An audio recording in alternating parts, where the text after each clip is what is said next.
खैरपुर में B section थाणे जी हद मां दुकानदारनि ऐं शहरनि जो चोरी थियल सामान ऐं रोक रक़म मालिकनि हवाले कई वई।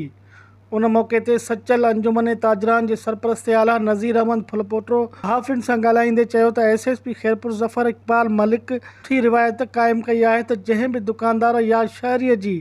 चोरी थिए त असुल जवाबदारनि खे गिरफ़्तार करे चोरी थियल सामान ऐं रोक रक़म साॻियनि मालिकनि हवाले कया वञनि ऐं जवाबदारनि खे ज़ाहिर करे मीडिया ऐं शहरनि आॾो पेश कयो वञे। हुन चयो त खैरपुर जे ताजरनि हमेशह सुठनि ऐं फ़र्ज़ शनास आफ़ीसरनि सां तावन कयो आहे। SHO बी सेक्शन असलम लगारी चयो त SSP ज़फ़र इक़बाल मलिक जूं हिदायतूं आहिनि त ॾोहारियुनि सां का बि रिआयत नाहे करणी, उन्हनि खे गिरफ़्तार करे कोर्टुनि में पेश कयो जीअं शहर में अमन अमान जी सूरत हाल बहितर थी सघे।